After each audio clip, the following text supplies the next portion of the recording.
Okay, we're gonna start in 5, my boy. Okay, 5, 4, 3, 2, 1. Hello! Today we are sitting in the Ceres Major again, ready for another mission. If you look out the window to our left, Saturn is there in its glory. We've accomplished deep space voyages like Miranda and the Galilean moons, so we are ready for this. We will have 27 astronauts being put onto 9 teams of 3. The 3 locations are Enceladus, Hyperion, and Titan, which are 3 moons of Saturn. So Saturn is often called the gem of our solar system. It's a playground of beautiful, hostile, and jaw-dropping worlds, from icy geysers shooting minerals thousands of kilometers into space to deep oceans of liquid methane. There are so many worlds in Saturn's backyard. First of all, we have Enceladus. Enceladus is the brightest object in our solar system. This large ball of ice reflects a good 99.99% of the light that hits it. Covered in ice and snow, it is very cold there with a brisk negative 200 degrees Celsius. Next up, we have Hyperion. It's a potato-shaped moon with a large amount of craters. This moon has some dark spots which are believed to be a result of the sun's intense rays on the ice. It is a low gravity, so everyone will hop very high. Be careful in this world. Then we have Titan, which is by far the most Earth-like body in our solar system. It has mountains, lakes, valleys, rivers, and an atmosphere. The difference between us and it is that it has lakes and rivers that are filled with liquid methane and not liquid water. Also, there are no trees or signs of life. Titan has a dense atmosphere where we can barely see Saturn. There are 3 ports on Hyperion's surface to scatter onto Enceladus and put you on a team. There is 1 at 00 on Enceladus to scatter onto Titan. Titan is where we will end this mission. But cadets, sir will introduce the players. Alright, first up we have Ripper Steve, returning from Season 6. We have Nuked, returning from Season 6. Lord, returning from Season 5. Sloth, from Season 3. Xenox, also from Season 6. 20th, returning from Season 5. And Tendoshi, who is a new player this season. JV, who's returning from Season 6. Tux, returning from Season 6. Kevin Peary from Season 6. Venom from Season 6. Max from Season 6. Dita returning from Season 2. Misha, winner from last season, returning from Season 6. Xenox, fuck off. Swifty, a substitute returning from Season 3. Frost, returning from Season 6. Jinko, returning from Season 6. Lego, who is a substitute. Evader returning from Season 6. Casmic from Season 6. Zach Eagle from Season 6. Shane from Season 6, and Lightning from Season 5. Okay, here we go, guys. User left your This channel. Saturn. Okay, that's it. We forgot to unmute the channel, but today's kind of been stressful. Sorry about that. Okay, basically it's going to be solo commentary until you're put onto a team. The way the team creation works is, each team will get filled. I cannot talk. Holy crap. Will get filled with 1 player until it's at the same amount of players. So each of the 9 teams will get 1 player randomly. Then each of the 9 teams will get a 2nd randomly, and then 3rd randomly. Alright, and once you get put on a team, go to the channel down at the bottom of the TeamSpeak with your team's color.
Hello everybody, and welcome to Out of Orbit UHC Season 7. This is Episode 1, and you are watching Maximum 50. This already looks like to be a really interesting season just by judging the terrain. We are currently on Hyperion, which is the first world of the one. Yes. This is the first world of many. This is tier progression, creation teams of 3. If you've seen Desire UHC Season 3, then you know what creation teams is. Actually, I probably shouldn't have crafted all that stuff right off the bat and stuff. Also, I apologize for the little things. That's because I'm getting texts. I don't have my phone on me, so I can't actually open them. I probably could just go AFK for a moment just to go snag him, but I don't really want to. But yeah, I'm really looking forward to the season and what's going to happen with the teams. There are monuments on this world where you are, in start of episode 2, able to join teams. And through those teams, it's not snake draft, it's completely random. So you cannot predict who you're going to be teamed with until you are on a team with them, which quite frankly I like a lot. It's you could get very overpowered teams, at least I believe, if that was not a thing. I also need to be very careful about jump boosts, because it could definitely, I could screw up and take first damage, which I don't want to do, because this is what, yeah, jump boost 3. I don't remember what effects you get on the second world, which is Islandius. I think you get water breathing. I think a jump boost 1 or 2. I think, because Islandius is a very watery world. Most of the caves are under a large layer of water with a crust on the surface. And Titan is going to be actually a very good world for meetup. I like that it was selected as the final world, because it allows you to have fights in a terrain style that is very much similar to Earth, which I think was a very good idea on their part. I'm very excited to see how this will play out, just the season in general. My goal for this season is to get a kill. This is my 3rd season of Out of Orbit. I was a substitute player for Season 5 and an official full-time member for Season 6. And I am back at it here again with Season 7 as, of course, an official member. And I'm glad to see I'm excited to see, more like, what could happen this time around. I think I'm not going to say I have better chances, but the roster this time around has 2 newcomers, Nintendoshi and Lego Beast. Well, technically, Lego is a newcomer, but a substitute. However, Sloth Beans and Nintendoshi were added as full-time players, because Sloth is technically a returner, though. He played Season 3, so this is not Sloth's first season, but it is Nintendo's first season. And Lego Beast and Isaac were needed as substitutes, which is cool that they play. Lego's been close to the Out of Orbit group for a while, so it was pretty cool to see him actually be able to participate in the season. I know he was very excited to play. Hello, what is this going on? I'm not really sure if I want to enter this right off the bat. I'd be more comfortable if I got some chickens. That'd be nice. And there are actually caves like all around. I don't think locating a cave system will be that difficult. I think my main concern right now is just a bit more food. There's actually a lot of revealed iron in the cave in general. Over here, what block is that? Light Hyperion stone title. That's its own block, I guess. It's pretty cool. Either that or it's just a block that was renamed in this texture pack. Because there are overlay texture packs that give you this beautiful sky, as shown here. Oh, hello, more iron.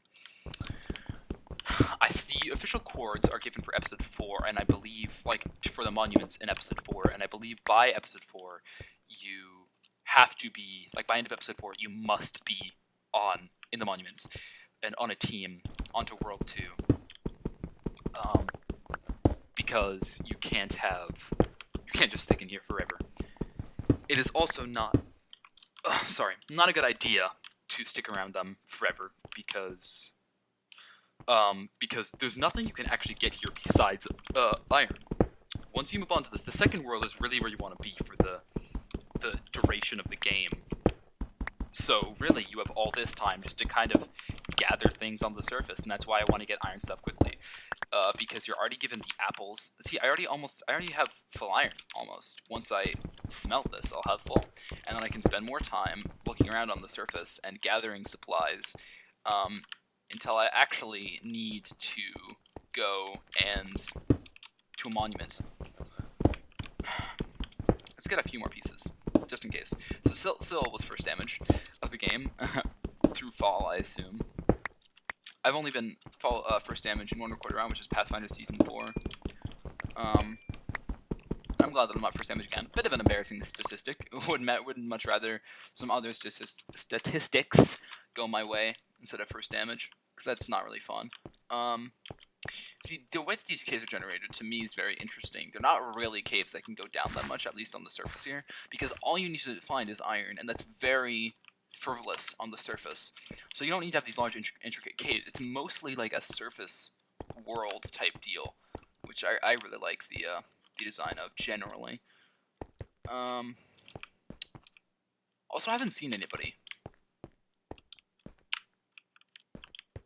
Which I thought I would see somebody, at least one player by now, but I guess not. I'm more kind of looking for the monuments, even though I still cannot join them until episode 2. I'm just looking to actually be able to find them, so I know generally where they are. Because I don't want to spend... Also, killing, by the way, before you join teams is a very bad idea. I'm not that worried about... Oh, yes, chickens. This is good, this is good. But yeah, as I was saying, I'm not that worried about running into people before... I joined a team, because, quite frankly, it's a very stupid idea to fight before you're on a team. Oh, I almost fell down there. Because you could, if you fight somebody, you could be killing your potential teammate in the future. You don't know. And if you do actually end up killing somebody that would have been your teammate, then you're just at the loss of a teammate just to get a kill. Which is really not a smart idea, I think, by anyone's standards. Is that a crafting bench over there? Nah, thought that was a crafting bench. No signs of life, really, around here at all, which is, again, surprising. Then again, I don't know how big the map actually is. This is no 0-0, the first world, which may seem useless, but the main reason that we're using this is that people can't access monuments so easily. Like, nobody really knows where the actual monuments are placed. It's more of, like, a task to actually go and find them, which I like. I think it's an interesting and fun aspect. I'm actually gonna start smelting on my iron right now, just because I don't want to, when it turns night, I don't want to have to deal with mobs and no armor. Didn't even really think about that. Only reason I've kind of delayed actually getting it together is because I don't really have much of a need to right now. And I got enough leather. 9 feathers, yeah, generally this is actually oh, bad voice crack there, sorry. But generally this is actually a good start. I would say better than one that I expected for me to have. So that's something. Let's get one for my food, too. A furnace for my food. I'm also aiming for Iron Man this season, because I've never actually been Iron Man in a quarter run before. I think that'd be a fun thing to a fun statistic to have happen to me, would be Iron Man, but who knows? I sure don't. Let's actually pick up some more food, because why not? Animals are on all worlds.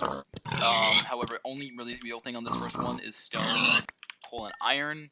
Second world, you have gold, diamonds, and no iron on the second world.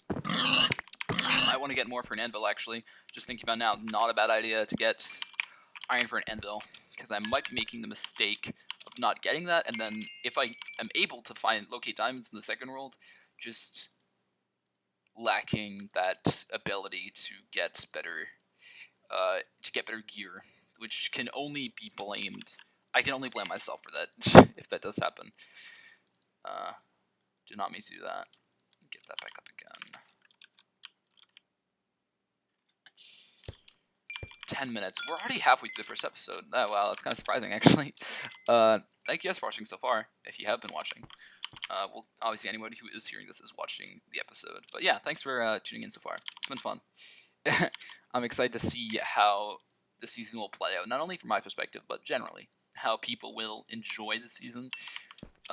Whether you're playing it, if somebody in the game is watching my perspective when I'm uploading it, or just if you're watching it, like just from a general viewer standpoint, how the season will play out. Generally, it should be fun. There was a scrapped season. Oh, I didn't even notice that was smelting. Oops. There was a failed attempt of the season. It was failed because we had a different idea for planets. However, that idea, not planets, sorry, why say planets, moons and other things with the tier progression. However, that idea caused half the game to die to the void, which was not a thing that we wanted to have happen. So we chose to redo the season 2 weeks later and remove that aspect of the game because it was really just not at all fun to watch or play. That. However, it did mean that some people that played the first attempt cannot play the second one, like Fairy Juice, Sea Money, and a few others. Where are things in general? I'd like to know. I've walked a while already, so there's gotta be some sort of monument near me. Like, surely there is one around over here.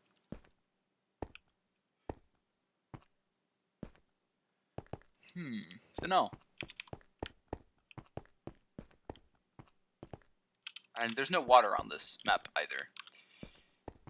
Syl, Mark, Swifty, and Sir have all taken damage. Let's get some blocks. You know, why not? I've got a little bit longer to stay here at least, so may as well try to get some stuff done, some efficient things, automatic, you know. I'm glad that I was able to get this amount of iron first. Hyperion, this world, was not a world in the first attempt of the season. So this is actually a new experience for me, and I was not able to live in the first take to see the Tale of Titan. So that will be new for me as well. Shank damage? Yes, he did. Getting some coal, because I'm honestly kind of worried. I don't remember how much coal is on future worlds, even if any, and I don't want me to slip up there. So just, well, let's just get as much as I can. I think that'll be a good and solid idea.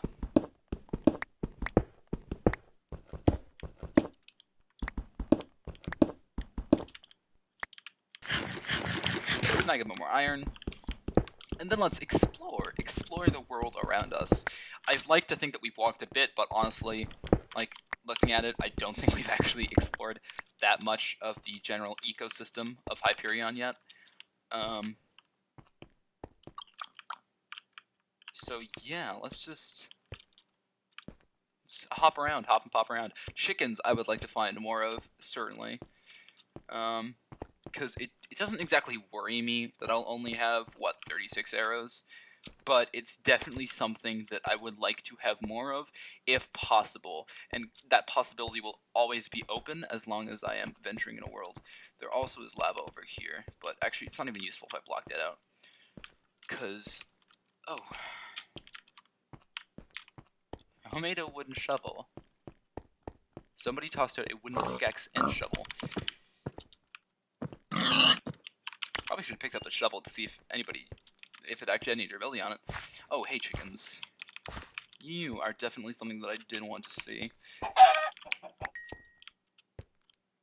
Bam. Bam. There's one more over here, I believe. Yeah, there's one right here. Hello, fella. Alright, that brings up our counter to 15 arrow. Oh, no. Missed some. 16 feathers, which is a significant amount more than we had previously. 7 more. It's a lot more arrows. This terrain up here is a lot flatter. It's also wide 60. So there's gotta be a monument around here. I would be surprised if there's not a monument within this general area.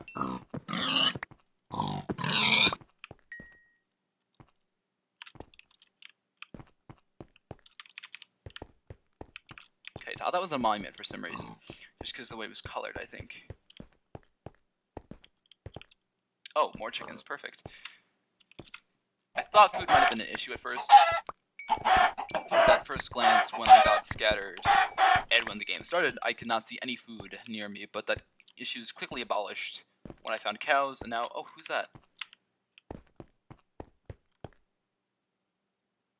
Is that Sir? I think that's Sir.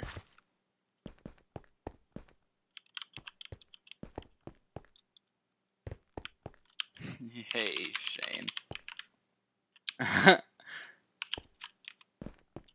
Well, let's keep walking.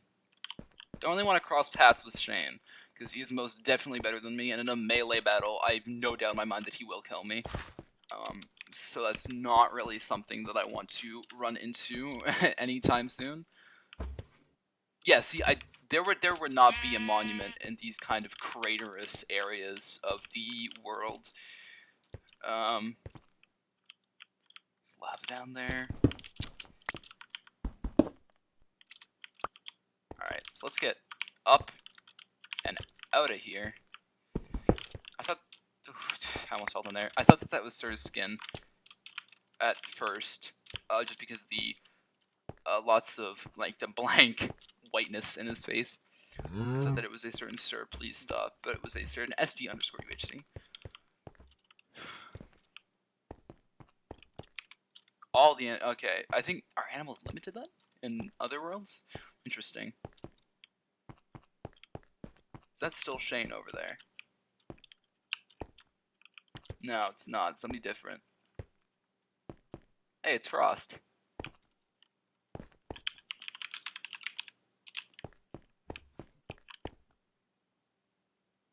No. I'll keep on my way. Keep on my merry little way. Let's go over here. To this. This is terrain that I'm more comfortable with. Not as many craters and more of a flat surface, although it is a bit kind of jumpy. That's not really a word, is it? No. Can't really say jumpy to describe something.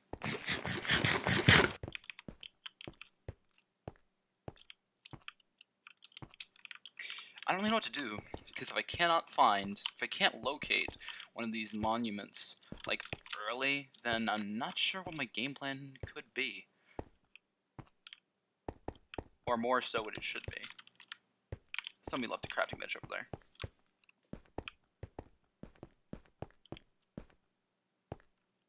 Experience orbs. Or orb. A singular one. Just really doesn't... Looks like this is just more of a barren area. Nothing really here. Who's that?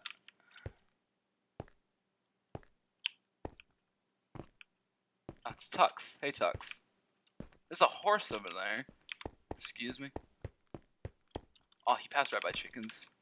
You goof.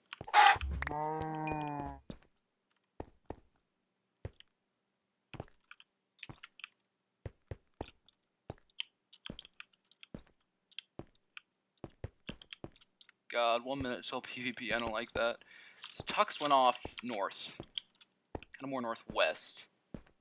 Who's that? That's Zach, I think. Is that Zach? No, that's Grant, I think. Grand Tonic. Let's head more over here.